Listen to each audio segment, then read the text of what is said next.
കുപ്രസിദ്ധ ഗുണ്ട റിയാസിന്റെ മാഞ്ഞാലിയിലെ വീട്ടിൽ നിന്ന് പിടിച്ചെടുത്ത തോക്കിന്റെ ഉറവിടം എവിടെ?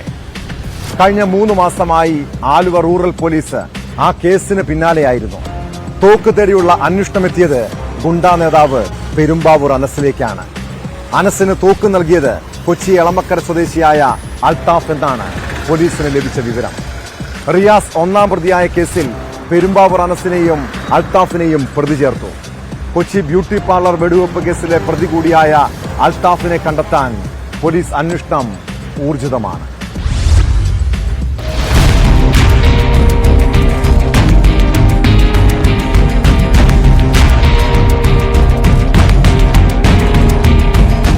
കുപ്രസിദ്ധ ഗുണ്ട റിയാസിന്റെ മാഞ്ഞാലിയിലെ വീട്ടിൽ നിന്ന് 4 തോക്കുകളും 20 വെടിയുണ്ടകളും പോലീസ് പിടികൂടിയത് കഴിഞ്ഞ മെയ് മാസത്തിലാണ്. തോക്കുകൾ കൈമാറിയത് ഗുണ്ടാത്തലവൻ പെരുമ്പാവൂർ അനസാണെന്നും ഇത് 3 വർഷമായി സൂക്ഷിക്കുന്നുണ്ടെന്നുമായിരുന്നു റിയാസിന്റെ മൊഴി. പിടികൂടിയ തോക്കുകൾക്ക് 2021 കരിപ്പൂർ സ്വർണ്ണക്കടത്ത് കേസുമായി ബന്ധമുണ്ടെന്ന സൂചനയും ലഭിച്ചിരുന്നു. അന്ന് സ്വർണ്ണക്കടത്ത് സംഘത്തിന് സംരക്ഷണമൊരുക്കിയത് ചെർപ്പുളശ്ശേരിയിലെ കൊട്ടേഷൻ സംഘമായിരുന്നു.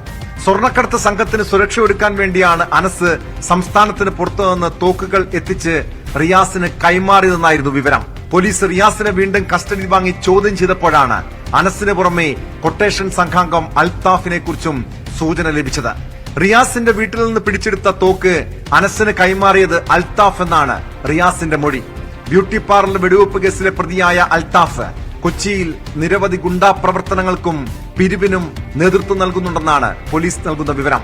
മരടിൽ ഗുണ്ടാ മീറ്റപ്പ് സംഘടിപ്പിച്ച അനസിന്റെ കൂട്ടാളി ആഷ്ലിൻ ബൽമനെ ഇവിടെ എത്തിച്ചത് അൽത്താഫാണെന്നും പോലീസ് സംശയിക്കുന്നു. മാഞ്ഞാലിയിലെ വീട്ടിൽ നിന്ന് തോക്ക് പിടിച്ചെടുത്ത കേസിൽ റിയാസ് 1ാം പ്രതിയും അനസ് 2ാം പ്രതിയും അൽത്താഫ് 3ാം പ്രതിയുമാണ്. ആലങ്ങാട് പോലീസ് കേസെടുത്തതിന് പിന്നാലെ ഒളിവിൽ പോയ അൽത്താഫിന് വേണ്ടി പോലീസ് അന്വേഷണം ഊർജിതമാക്കിയിട്ടുണ്ട്.